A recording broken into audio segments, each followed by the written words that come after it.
Multi-billion-dollar Melbourne developer Caydon collapses. Let's have a look. Hello everyone, Florian.heise here, and welcome to another episode of HeiseSays. Grab your stein of coffee because another developer has collapsed as this, construction apocalypse continues. I can't say I'm at all surprised, although it's been a couple of days since we've spoken about one. This one is Caydon, and thank you to the viewer who sent me the article. Before we go through that, I just want to jump over here and we'll have a look at some of their product. So they're a Melbourne developer, and let's have a look at some of their projects here. I mean, there you go. We've got Home, now selling 700 grand. Due North, now selling 593. Rise, now selling, oh look, and I even got a chatbot. No thank you, chatbot. Selling for 760,000, all in Victoria. So let's have a look at the Preston right now. We'll see what we can see here. I won't download the floor plans because that's a call to action. It'll just get me to fill out paperwork. What else can we see here? There's the location of it. Okay, cool. That doesn't really tell me anything, does it? It could be anywhere in Melbourne. It's a cultural, foodie and retail hotspot, beloved by Melburnians and Northsiders. So this is the building here. It's big. It's big. You're going to be competing with everyone in that building to sell your apartments. You're paying for the location. That's what you're paying for. The location and the convenience of not having to, deal with having a house. And hopefully you won't have any of the construction issues or dilemmas that many people are facing in these builders. Architecturally designed apartments, premium fixtures and fittings. Now, I remember there's one developer here that we worked with on a project, and it was terrible. What they did is they would put in the nice fixtures and fittings, stoves and taps and basins and everything, all the nice brand name ones in their display room. And then they get a knockoff made in China and install that in your apartments. So, just saying. There you go. We got full height glazing. It's nice. This is living without children, so it's kind of a fantasy. That's not a reality. Why do they have that there? I guess maybe to some shared spaces. Is it that far from the city? How far away is this from the actual city? That's nuts. But I guess, this is what you're paying for when you want these home automation. Okay. Oh boy. Yeah. That's coming. And why Caydon? There you go. This is the body of work that they have. So a well-established company that's obviously built several of these apartments. Let's have a look at some of the good old Google reviews. We'll see here. So, our local guide, renters and purchasers beware, avoid this developer and its buildings like it's a plague. Rented an apartment in Moonee Ponds for over a year and I couldn't be happier to leave. Issues, poor quality flooring, cheap laminate that is damaged if you merely rest something on it.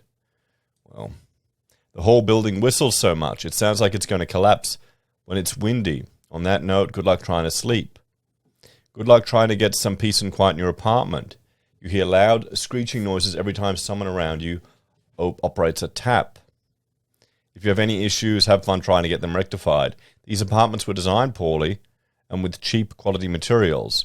They're riddled with defects and yet nothing is ever done. Probably because you pay what you get, don't you? However, the icing on the cake was the multiple thefts that occurred over the last year and continue to occur. The fact that the elevators almost always breaks down or is being used for a move. Have fun trying to get to your floor in a 20-plus level building with only one working elevator. Oh, there you go. Okay. Critical. Here we go. Good sales team. Delivery is far to be good. If you want to waste your money, do as I did. If you want a car park where you don't feel secure, if you want a poor phone quality in your apartment, a poor internet provider, or like me, 3 windows needed to be redone over 2 years after I lived in.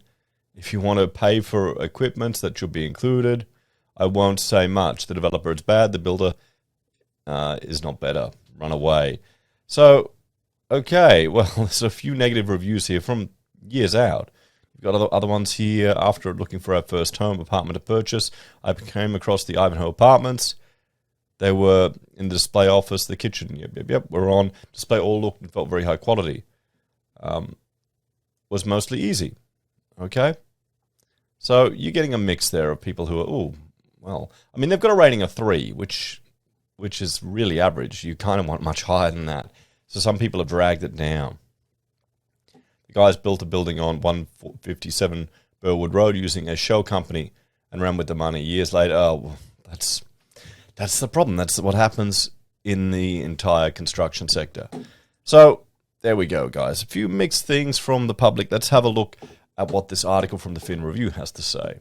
A multi-billion-dollar developer, Caydon collapses. Melbourne developer Caydon's decision to expand into the US build-to-rent market 6 years ago was a key reason for the group's demise this week, insiders said after receivers and liquidators were appointed on Tuesday. The Joe Russo-led developer, which boasted a $4 billion pipeline of projects, including the $1 billion redevelopment of the famed Nilex silo site on the Yarra, blamed construction cost pressures, supply chain interruptions, and interest rate pressures for its collapse. However, there was no mention of its offshore projects, the first of which were in Houston in 2016, which required significant upfront financing before they could be sold as multi-unit rental investments to institutional groups. A report in the San Diego Union Tribune 2 weeks ago said the historic New California Theater site in downtown San Diego, which Caydon purchased for $21.1 million in 2019, and which it intended to undertake a $350 million condominium development, was back up for sale, leaving a decaying building in limbo. They've been hemorrhaging money in the US from the start, said one well-placed source. Mr. Russo, who founded Caydon in 1999, could not be reached for comment. In a blog post on the Caydon website in June, he referenced a 45% rise in building costs in the past 8 to 12 months, but said the developer had addressed these issues with a cool-headed approach. The company's collapse, which has cast doubt over the completion of the Nilex project, another multi-tower development in Moonee Ponds, and a proposed 18-story tower on the Gold Coast, is the biggest developer failure since Stella and Raylan imploded in 2019, owing creditors hundreds of millions of dollars. On Tuesday, Matthew Hutton and Matthew Cuddy from insolvency specialist McGrath Nickel were appointed receivers and managers of Caydon by Asian-based non-bank lender OCP Asia, which holds security over Caydon's assets and properties.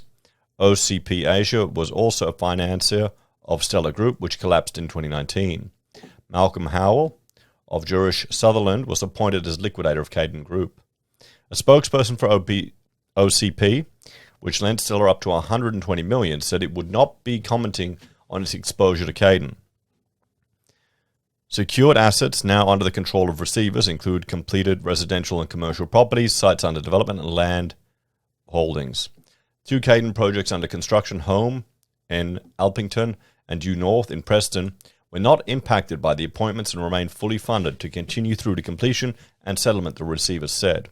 The receivers are undertaking an urgent financial assessment of the properties and assets under their control, Mr. Hutton said. We will be working constructively with all stakeholders, including financiers of individual properties, to secure the best possible outcome for all parties. OCP Asia intends to support the receivership process, including through the provision of additional funding, to ensure the properties and assets can be progressed and maintained while options for development and/or disposals are explored. So it's one difficult situation after another. In a statement, Caydon blamed the prolonged COVID-19 lockdowns in Melbourne, accelerating construction cost pressures, supply chain interruptions, and interest rate pressures, coupled with a negative housing price sentiment, on its decision to appoint a liquidator. In February, Caydon was hit with the collapse of Tier 1 builder ProBuild, which was undertaking its Malt-District project at the Nilex site.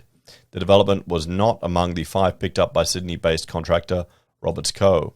Since the inception of Caydon, we've delivered some amazing projects, including over 3,000 apartments, hotels and offices, all of which I'm immensely proud of, Mr. Russell said. Sadly, over the last few years, Caydon has had to deal with one difficult market situation after another. The latest and really confronting challenge we've been facing has been the pricing factors affecting the Australian property and construction industry. The significant disruption to our business created by 2 years of COVID-19 lockdowns in Melbourne has caused business uncertainty and severely impacted sales. Pressure on construction costs, resulting in builder insolvencies and supply chain interruptions, and now the interest rate pressures and negative housing price sentiment has placed additional pressures on our operations. It has been extremely difficult to make this decision, but to ensure the best possible outcome for all our partners and customers, we've had to commence the liquidation of part of our Australian business. We intend to work closely with the liquidators and all of Caydon's stakeholders throughout this period to minimise any disruptions, and are pleased to know that the active projects, being Home in Alpington and Due North in Preston, will continue to be executed, and the contractual agreements with our buyers will not be impacted. So some good news there. Well, I mean, there you go, everyone. Let's have a talk about this. So we're seeing the fallouts of other builders going under, and it's starting to trickle its way through the economy and through the sector. What's interesting here is the blame with regards to, well, the repeated lockdowns in Victoria. We're seeing lots of these builders go under in Victoria. It seems to be, well, quite a mess, doesn't it? And this is, guys, this is not the end. Remember, the market has been artificially stimulated by the government. Home builder pulled projects forward. Now you've got the RBA fighting to address inflation, and we'll have some interesting numbers coming out tomorrow, so the cash rate could go even higher. And, I mean, this is the first article I've seen repeated mention of declining housing price sentiment, which makes perfect sense. We're seeing it everywhere in all the numbers. We've hit the peak. And no one wants to buy something and see it go down instantly, do they? The FOMO is no longer fear of missing out to buy a property. Well, it's fear of, what is it? Fear of losing money. Fear of negative equity. It's phono, or phony. Fear of negative equity. Maybe that's what we're seeing. Anyway, guys, thank you all for watching. Like, share, subscribe to the channel. Let me know your thoughts and opinions on what's going on here. If you're a fan and enjoy the content I create, there are a few ways you can help out. You can support the channel financially via YouTube or Patreon. Use our referral links from Amazon, eBay, Independent Reserve, or AussieBroadband. Buy our pocket squares or other merch. Call us if you need an architect. And have a great day. I'll see you all next time, guys. And I do have a good news story and an update coming too. Let me know if you see that one. A good news property story.